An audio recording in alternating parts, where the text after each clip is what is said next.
Une sourde inquiétude traverse actuellement notre époque.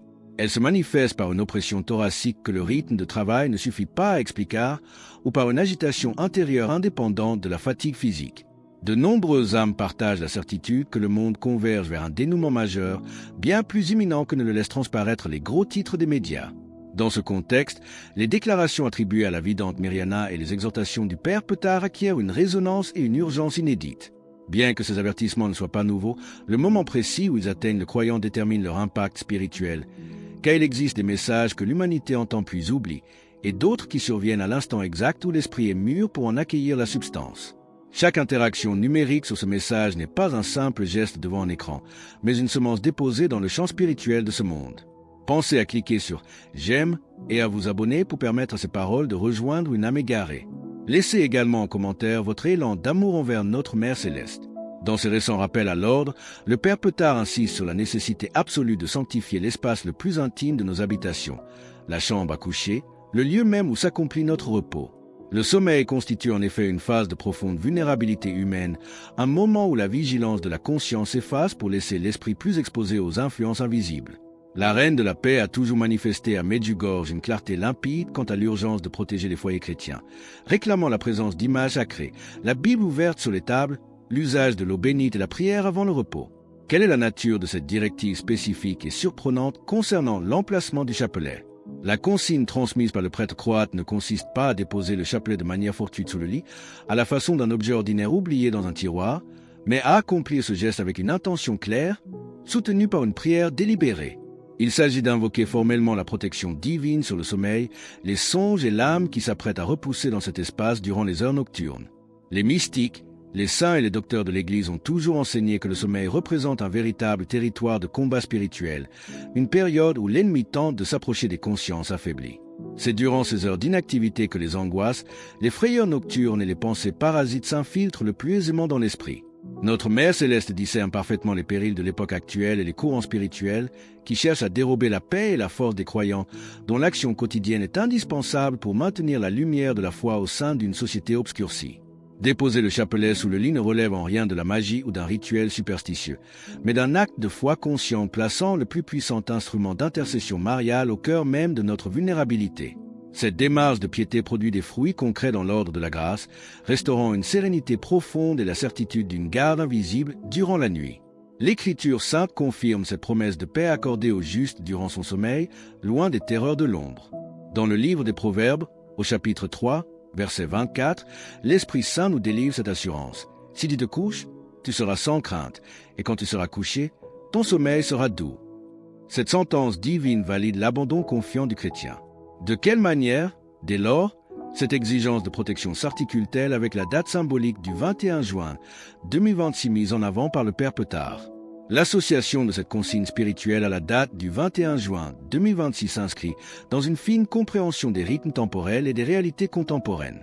Le 21 juin correspond au solstice, la journée la plus longue de l'année dans l'hémisphère nord, une période historiquement reconnue au sein de la tradition pour son intensité et le déplacement des forces spirituelles.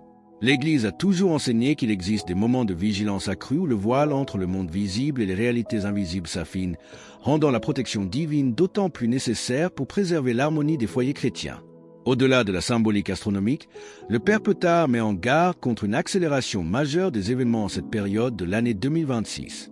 Cette tension ne se traduit pas nécessairement par des crises diffusées sur les chaînes d'information, mais par une pression spirituelle grandissante s'infiltrant au sein des mariages, des relations parentales, de la santé des individus.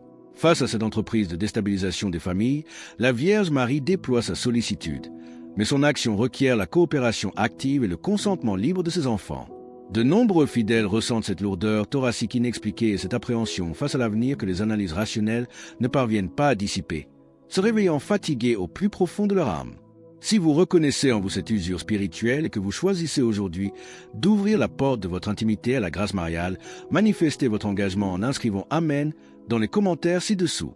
L'accueil de ce message ne doit pas être freiné par le sentiment d'indignité morale, un piège fréquemment utilisé par l'adversaire pour maintenir les âmes éloignées des sacrements. Les appels de Medjugorje ne s'adressent pas exclusivement aux justes, mais rejoignent en priorité les blessés et les pécheurs.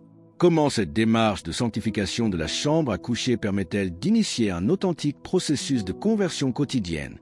Le geste de placer le chapelet sous son lit ne constitue pas l'attitude d'une âme estimant avoir atteint la perfection, mais le point de départ d'une démarche d'humilité accomplie par un cœur conscient de ses fragilités. Le père Petard rappelle régulièrement que le concept évangélique de conversion n'est pas réservé aux non-croyants, mais s'impose quotidiennement à chaque fidèle. Se convertir signifie orienter résolument son visage vers le Créateur par le biais de choix concrets, un mouvement de la volonté qui s'initie fréquemment à travers les plus humbles résolutions de la vie domestique. Les messages de Medjugorje accordent une préséance absolue à la sanctification des foyers, exigeant que les maisons redeviennent des sanctuaires de paix où la parole divine n'est pas supplantée par le tumulte des médias et l'usage compulsif des technologies. La prolifération des écrans au sein des chambres à coucher et la consultation tardive des flux d'actualité altèrent silencieusement la santé spirituelle de la famille, annihilant le silence indispensable à l'écoute de Dieu. En réinstallant le sacré au lieu même de notre repos, le croyant signifie aux puissances invisibles que son espace est préservé. Cette discipline domestique permet de restructurer l'environnement familial autour de la prière commune et du respect mutuel, s'opposant aux dérives individualistes de la société contemporaine. Si un foyer se trouve démuni de chapelet, cette carence doit agir comme un avertissement immédiat, poussant l'adulte à se procurer ce sacramentel pour le faire bénir sans tarder. De quelle manière cette préparation de l'espace intime s'inscrit-elle dans le calendrier des secrets de Medjugorje et dans l'urgence des mois à venir? Bien que le père Petard s'abstienne rigoureusement de divulguer les dates exactes de l'accomplissement des 10 secrets de Medjugorje, conformément au protocole scellé avec le ciel, ces dernières allocutions entourant l'échéance de juin 2026 soulignent l'imminence de la clôture du temps de la préparation. La fenêtre d'opportunité accordée à l'humanité pour réformer sa conduite n'est pas infinie, et différer son retour à Dieu en attendant des circonstances plus favorables constitue une présomption périlleuse. Ces avertissements ne procèdent pas d'une volonté d'intimider, mais de la sollicitude d'une mère qui discerne l'approche de la tempête. La pédagogie mariale associe invariablement la mise en garde à la délivrance d'une solution concrète, fournissant aux fidèles les outils nécessaires pour traverser la crise. La confession fréquente, la participation eucharistique, le jeûne, l'oraison et la réconciliation fraternelle. L'angoisse face à l'avenir et la peur de perdre les êtres chers manifestent notre condition humaine, mais il convient de distinguer le bon esprit du mauvais dans la gestion de ces émotions. Le découragement et le sentiment d'abandon proviennent de l'ennemi du genre humain, qui cherche à paralyser l'action du chrétien, tandis que la sainte crainte de Dieu purifie l'âme et la dispose à accueillir la grâce. En transformant l'inquiétude en intercession fervente, le croyant expérimente une paix intérieure insaisissable pour le monde, indépendante des convulsions de l'histoire. Comment cette disposition d'esprit prépare-t-elle l'âme à la rencontre finale avec le divin, indépendamment de la nature des événements extérieurs qui surviendront? La spiritualité de Medjugorje n'a pas pour objectif de préparer l'humanité au pire des scénarios catastrophes, mais de fortifier l'âme pour qu'elle soit apte à rencontrer Dieu dans toutes les circonstances qui jalonneront l'histoire. Une conscience exercée à l'oraison quotidienne ne redoute pas l'obscurcissement du monde, car elle possède en elle les repères de la patrie céleste. Le témoignage de fidélité du père Petard, qui porte depuis sa jeunesse le poids des révélations futures, démontre que seule une intimité vivante et quotidienne comblée par les sacrements permet de soutenir la charge de la mission prophétique. Cette intimité avec le Christ et sa Sainte Mère ne requiert pas des compétences théologiques extraordinaires ou des statuts ecclésiaux élevés. Elle est accessible à tout chrétien résolu à instaurer la paix au sein de sa demeure. L'impact de nos choix spirituels dépasse largement les frontières de notre individualité, rayonnant sur l'ensemble de la cellule familiale. Pour rejoindre notre communauté et ne manquer aucune histoire inspirante, pensez à cliquer sur « J'aime » et à vous abonner. Lorsqu'un parent dépose le chapelet sous son lit et prie avec ferveur, il édifie un bouclier spirituel dont l'efficacité s'étend sur ses enfants et ses petits-enfants, touchant parfois des cœurs fermés à toute forme de discours moral. Les annales de Medjugorje regorgent de témoignages où la persévérance d'une mère ou d'une grand-maman a infléchi la trajectoire d'une vie entière. De quelle manière cette responsabilité spirituelle doit-elle se traduire ce soir même lors de notre entrée dans le silence nocturne? L'échéance de juin 2026 peut marquer un tournant décisif dans votre cheminement spirituel, non pas en raison d'une fin imminente, mais parce que les transformations intérieures les plus durables s'initient lorsque les incertitudes du monde contraignent l'homme à descendre au plus profond de lui-même. En affrontant sa propre vulnérabilité avec humilité, le croyant découvre sous les couches de culpabilité la persistance d'une soif ardente de divin. Alimenter cette flamme par la récitation régulière du rosaire et le recours au pardon sacramentel permet de conformer l'existence aux exigences évangéliques. La promesse mariale d'accompagner et de protéger les familles qui s'unissent dans la prière n'a jamais fait défaut au cours de 45 années de message, constituant un gage de stabilité face aux turbulences de notre siècle.